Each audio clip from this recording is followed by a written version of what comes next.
Good evening, everyone. David Etienne here, your certified public accountant and management consultant. And of course, I'm your host of the podcast, Crossroads. Crossroads, navigating business challenges. Crossroads. So, welcome once again. And as usual, the housekeeping duties has to be done. So, I invite you to definitely check our website, etiennestrategicmc.com, and link us on all the different social media platforms and be engaged. That's what it's all about, okay? So we want you to be a part of the discussion, to be engaged, to give us your feedback. And so we have the conversation going so that everyone benefits. So again, welcome. And this is Crossroads Navigating Business Challenges. Today, we're going to be looking at a unique business structure or business type. Unique in the sense that when it comes to strategic management of business organizations, that business type or business definition tend to pose some unique and particular challenges. So I have coined, so to speak, this brief review, as to when family businesses become a family member. So when a family business becomes a family member. And so today we'll be looking at some of the challenges experienced in not just managing a family-owned, family-managed business, not just managing, but strategically managing. And you're going to be seeing the significant difference there. So what is it all about? This uniqueness about a family-owned, and in particular, a family-operated business. Without saying, there are some unique characteristics, because right off the bat, you can recognize that the influences of preferences, idiosyncrasies of family members, depending on their roles, their functions, their seniority, the level of influence that they wield, will certainly impact the management of such an organization.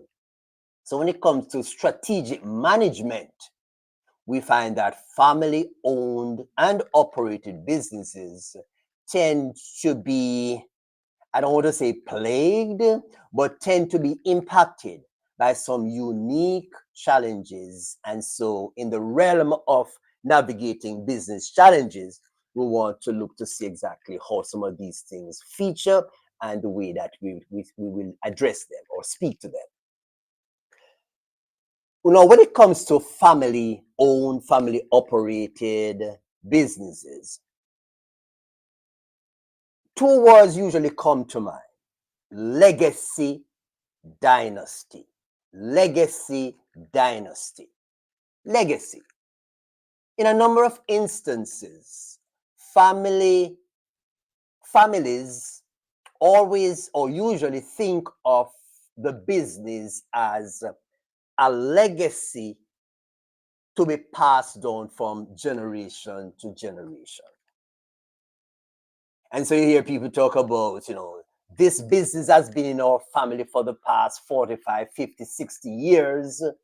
We are the third generation of owner operators. So essentially, you're hearing the mushiness, the warmth of this legacy being passed down from past generations to current generation. So there's this element of legacy, family, dynasty. So on the point of having a business that has been in the family for so many years, then it is treasured and cherished and held dearly and closely because it represents a part of the family legacy.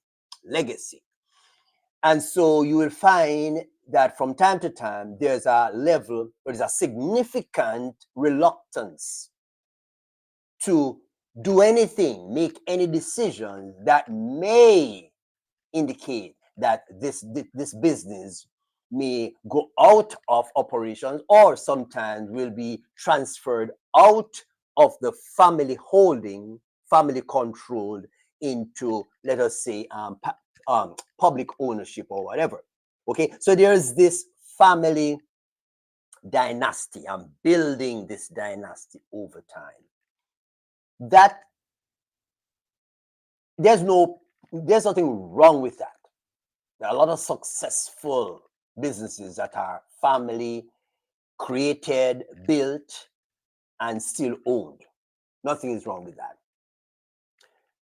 There's also the idea that family businesses are seen as I said before, legacies, something that we should pass down from generation to generation to generation. Okay, so it becomes a part of the family wealth, family holding. And so it is passed from generations, one to second to third to fourth generation.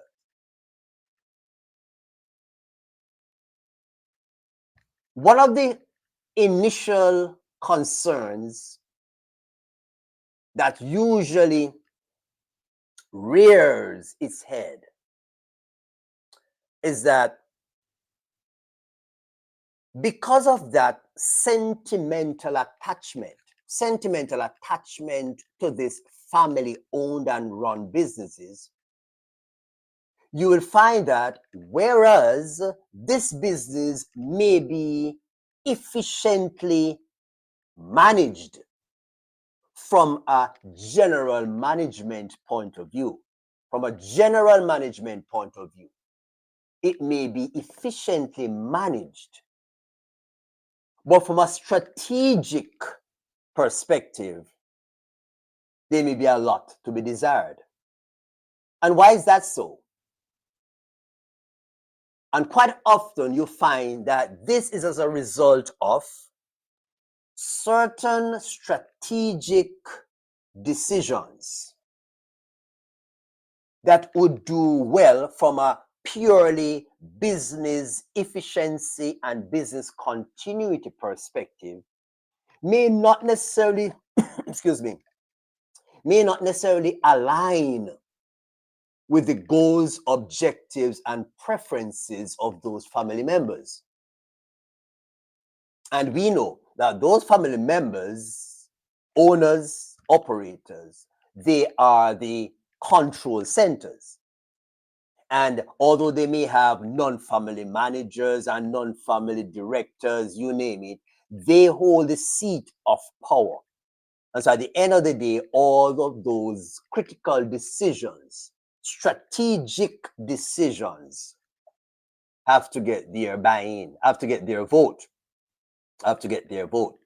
So right away, you see we're looking at management on the one hand from a general perspective.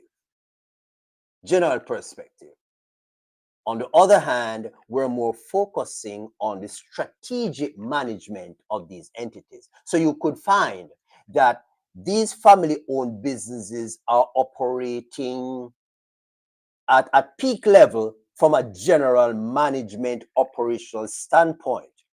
But there could be some strategic decisions that, if they were taken, could have moved the business forward. If they were taken, could have averted certain obstacles.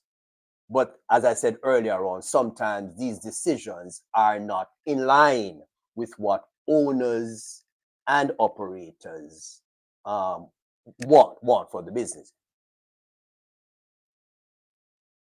As I pondered this news, if I may call it that, I could not help but reflect on a word of wisdom, or a statement of wisdom, where and this really came from like the farming community.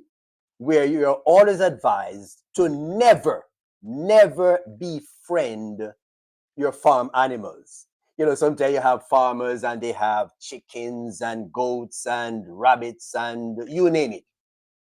Okay. And over time, family members tend to form a bond with this cute little chicken, with this very boisterous calf or cow or goat or whatever. And so you develop this bond, this fondness, and you're always advised that you are not to befriend the potential meal. Because the point is, you may find that you have a very soft heart for this little chicken that's running around all the place, running and you're having fun. But then, hey, it's possible that it may become necessary that next Sunday we need to have, some, you name it. Or maybe we're having a celebration next week or two, and Billy happened to be on the menu.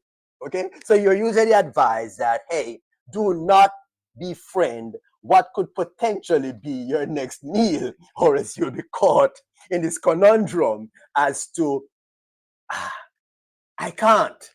Although it is the right thing to do, I can't, because you're not torn apart. So back to the main event. We're saying that when family owned and operated businesses become family members, then we're looking at potential fallout in terms of correct strategic decisions being taken.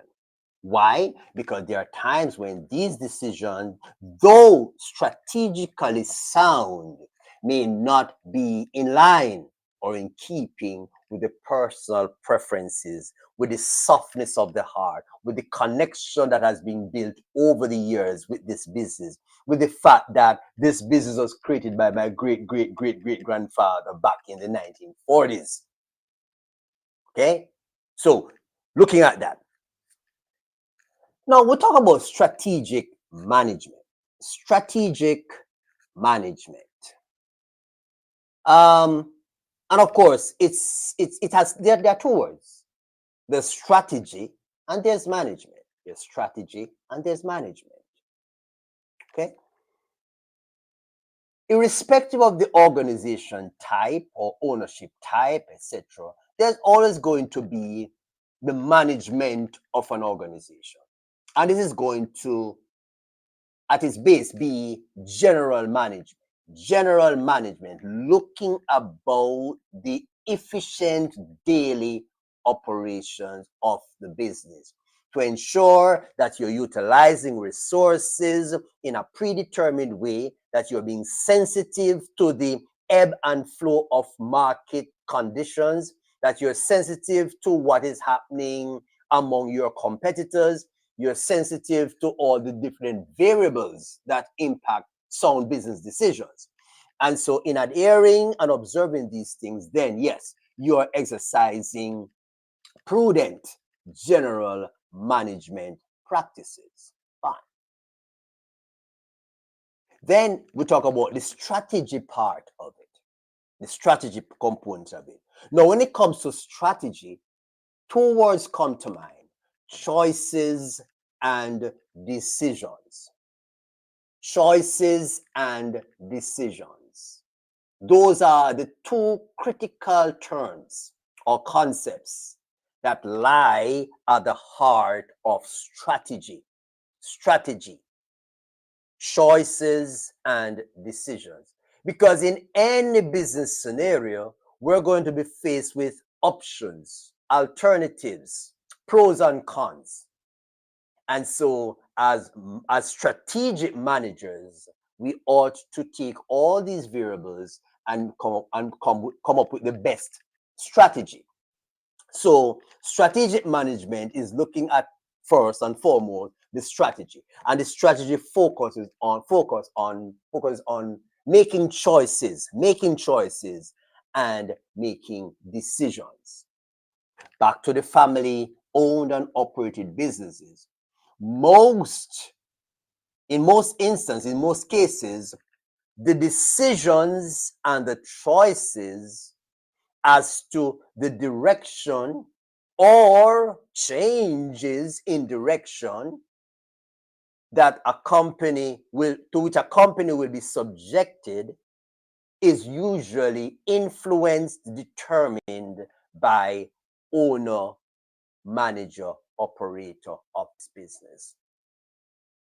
And unfortunately, those decisions and those choices are not always objectively determined or objectively derived. And when I say objectively derived, meaning that putting all personal preferences and feelings aside, we are going to make certain decisions. We're going to make certain choices that's in the best interest of this business to move it forward. And that is where strategy comes in. On the other hand, yes, I will say there's a general management of it where we talk about planning, organizing, and the efficient utilization of resources. So what you find is that the management piece of strategic management is actually the proper utilization and application of company resources to satisfy, to actualize those strategic decisions that were made. And those strategic decisions and strategic choices are enacted, or they are played out by the management of resources, played out by proper planning, proper organizing. Needless to say, therefore, that there are family-owned and operated businesses that are well managed, efficiently managed from a general management perspective. So what they do very well. What they embark on very well. However, a deeper dive may reveal that there are other choices, there are other decisions that, had those been made, then the business's continuity, profitability, sustainability would have been greater enhanced. So it is clear, once the family owned and operated business become a member of the family, then the treatment is like any other member of the family. So, son has grown. Son is now 35, 38, going to 40 years old. And yes, the young man should have been sent out to go and establish his life. And for whatever reason, he's unable to. For whatever reason. And mom and maybe dad sometimes decide, yes, I mean, it would be good if he, went out and did his thing, but since he's unable to, let's keep him there. So you have this 35, 40-year-old man that is just still, he's living in the basement. In that scenario, you and I know that although it's seen as if the parents are taking care of this child, this young man who is unable to do whatever, in the long run, it is not doing anything to benefit the young man, because it is in no way helping him to establish a level of independence or responsibility going forward. So none of those decisions or choices will have the effect or the impact of moving him from where he is to a better place. So it is with family owned and operated businesses. Sometimes decisions are made that will facilitate the here and now,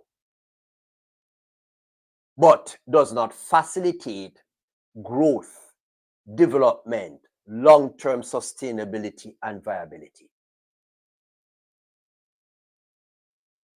So when we look at setting direction, setting the direction, that is a strategic decision. Setting the direction. Let's spend a little while on setting direction. So when great granddad came up with this business idea, business concept, he then had to set a course, a direction for the business.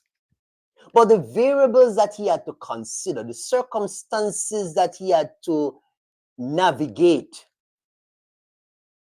the sort of market and environment in which he operated and had to establish this business was totally different from what it is now.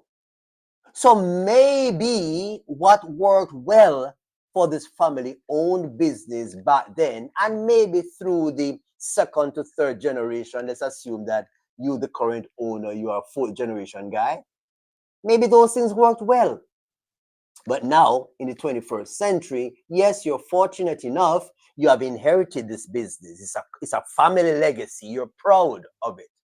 But hey, chances are we now need to reconsider our direction. Have you ever stopped to observe that some of these family-owned businesses may have come through the last 20, 30, 40 years strictly family-owned and operated? But by the time they reach to the here and now, 21st century, when the owners are going to be these, current day young entrepreneurs, that you find one of two things happening. It's either the direction is totally revamped, re-engineered, re-specified, or quite often these businesses find themselves out of family ownership because current owners realize that, okay, this cannot continue as is. This is not business as usual. So I need to decide, do I need to rework all the things that used to work but no longer works, and therefore I need to take a strategic approach? Or if this is not really my thing, I can't really be bothered with that, then I need to spin it off. Sometimes you hear people talk about selling the business, getting a partner who is going to be operational and I'm just in the background. Some of these private businesses sort of, then go have IPOs, public offerings, etc., etc. But the point is, there comes a time when you're going to find that we have a resetting of the direction. That is a strategic move. You and I know I think we know one of the most difficult things to get an original founder to do is to change the direction, to change the thinking, okay, to change the business strategy that he or she came up with. Because in their minds, this is how I conceptualize the thing happening. It has happened well for the past 20, 25, 30 years. I am not comfortable now to rethink and to reshape this. By the time you guys are through with my business, I'm not even going to be able to recognize it anymore. Okay, it's going to take on a different form, a different focus, and it's going to lose its identity, the identity that I had or that business had at the time when I created it. Again, because it's a dear family member with a particular identity, with a particular connection to me and all my family members that represent a certain value, not in necessarily dollar term, but the connection, okay? So it's almost like you're crucifying a family member. And so these older owners and managers and operators want to hold on to the status quo. And so strategic decisions, strategic management that dictates a change in focus, a change in direction, it tend to be a hard pill to swallow. Hard pill to swallow. Another strategic move would be to create competitive advantage, meaning that you want to position yourself so that you're competitive with, in the marketplace. Again, said before, maybe years gone by, that was not such a critical thing, but obviously, here and now, today, then if you are not demonstrating some competitive advantage, then you're just one of the regular run of the mill. And so there's not much to be expected if you're just one of the pack.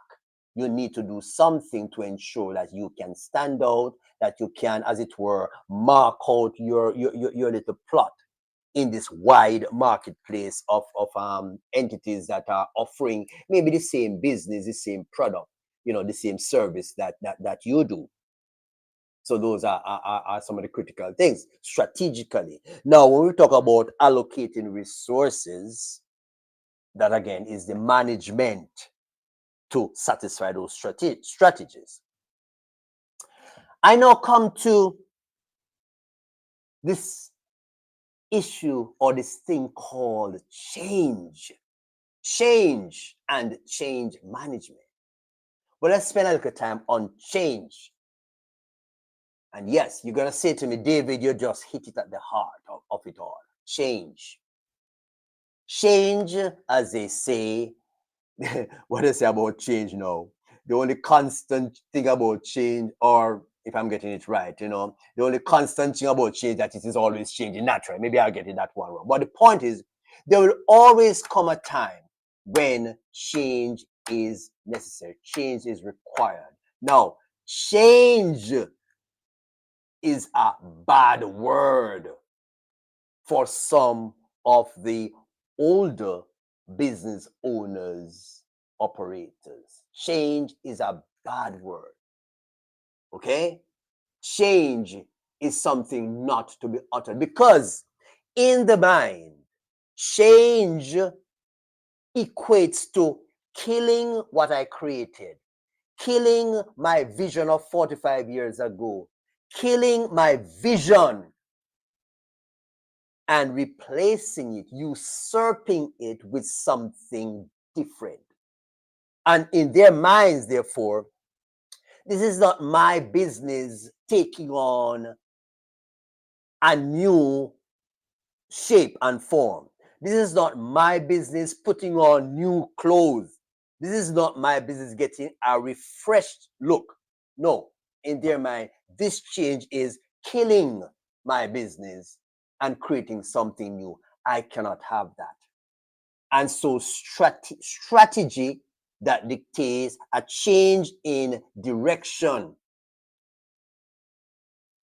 to be in conformity with what change requires is seen as very, very, very, very bitter to swallow, bitter to accept, bitter to accept.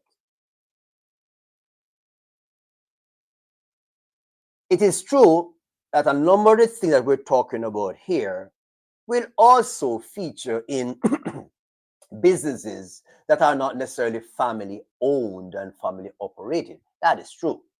But I just want to focus on this whole concept of strategic management and the particular challenge or challenges that one will face when you're trying to insert these strategic thinking into a family owned and operated business where this business, this entity was created way back. And over time, it has evolved from being merely a business in the true sense of the word to a member of the family, in so much so that anything that will change its shape or form is seen as non-acceptable.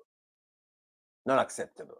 And so what you find happen is that, yes, So people have established personal relationship with the potential meal. And so, yeah, nobody want to think of Billy at Sunday dinner, but hey, yeah, after you've had Sunday dinner, you feel happy and comfortable. You say, okay, let's go out and have a, just sit out and just relax after a nice meal on Sunday. And you sit out there in the farm and you say, you call him, Billy, Billy, Billy, Billy, where's Billy? No Billy. No Billy. Where's Billy? Well, Billy's here. Yeah, Billy's here. So we're saying there is a set of dynamics at work here. Okay. And though they dictate that we should be moving in a certain direction strategically, those strategic decisions, as we said, tend to be less palatable for family-owned businesses, and so you find that they continue along those paths. Usually, it is when those original or those older owners will retire and move on and hand over the business to the younger generations. That is when you find that, okay, the door is open. There's an avenue now to infuse into the operation strategic thinking, strategic decisions, which will, move this business forward and put it on a path of long-term sustainability. So this adoption of change is really a tough one.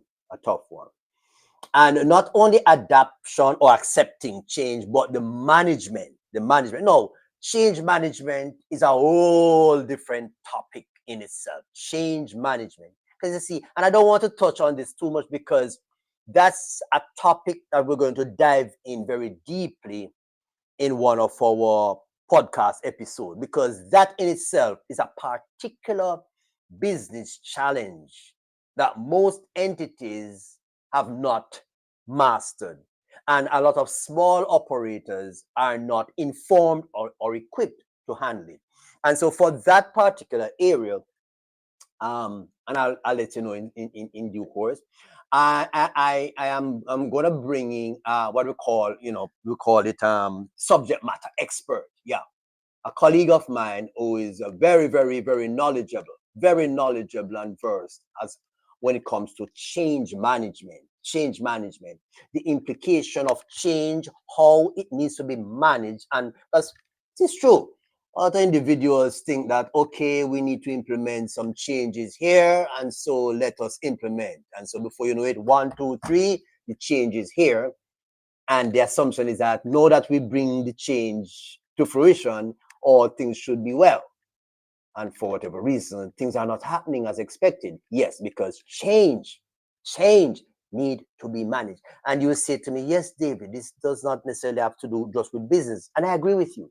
Change is something that the human psyche has to manage, because quite often it is not something that the human psyche naturally gravitate, embrace, and love up. Okay, we tend to sometimes inadvertently, subconsciously resist it. And so change, especially at the organizational level, has to be managed.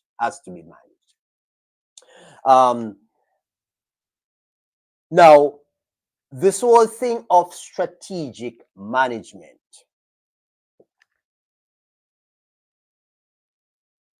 sometimes you look in the literature and in reading, you come across terms and statements and phrases that would imply that strategic management is a tool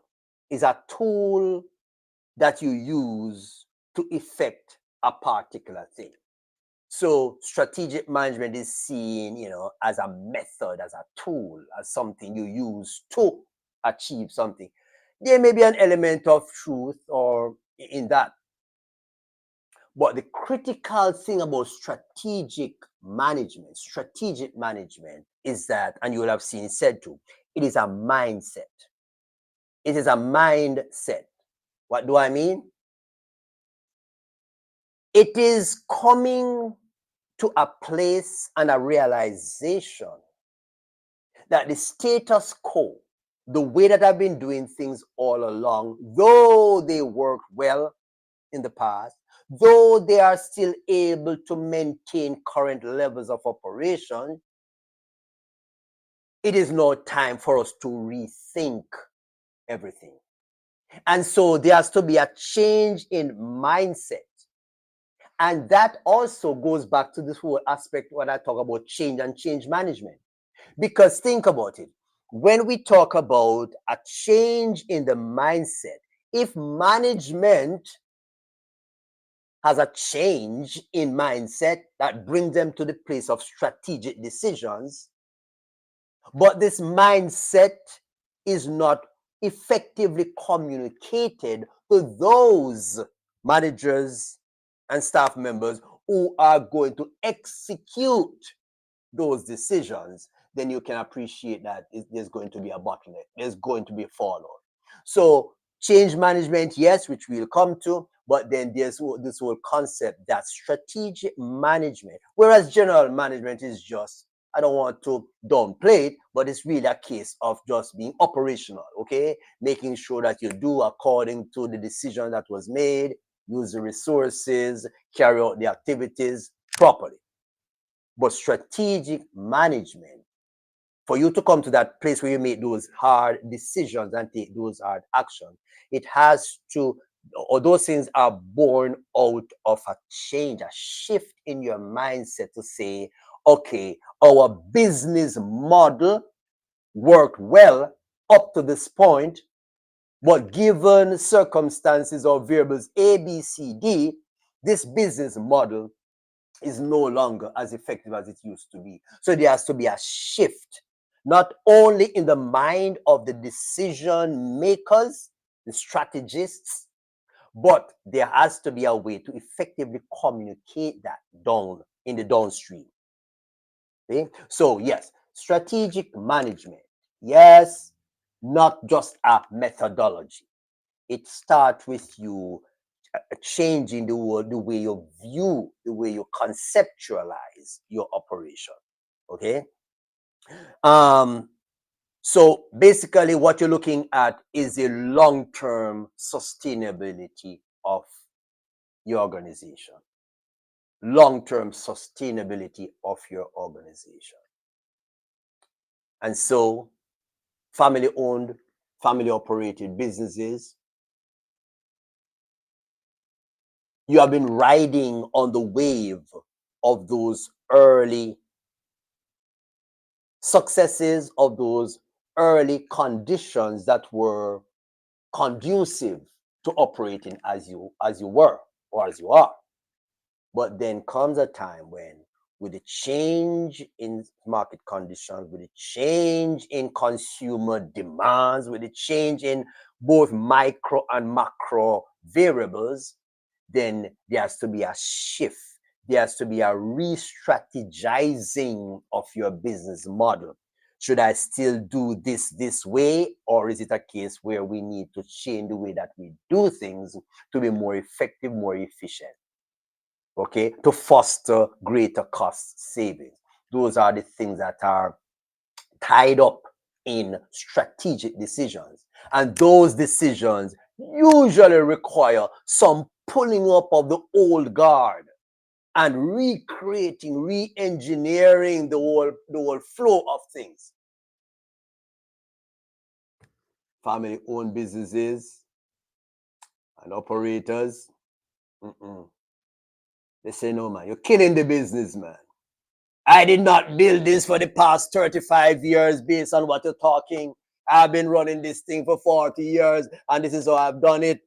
I've been hammering this thing 40 years, and see? So don't tell me about those strategic changes, right? They've always worked. Why shouldn't they work now?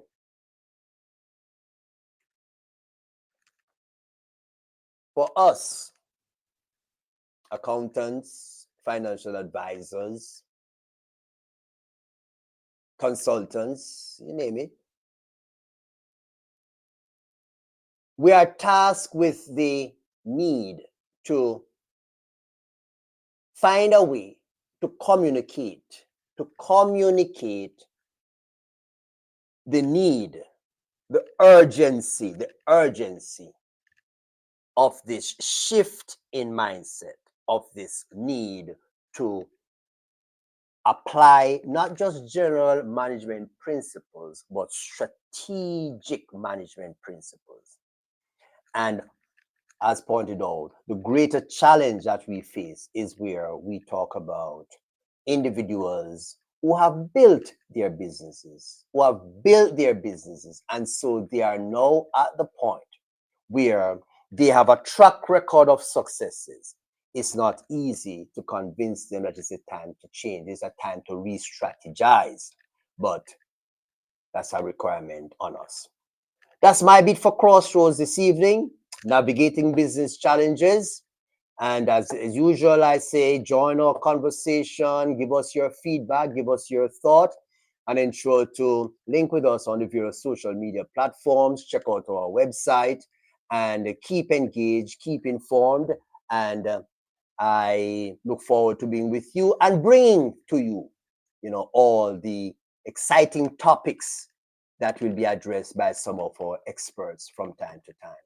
So David Etienne, certified public accountant, and your management consultant, saying over and out. And this was Crossroads, navigating business challenges.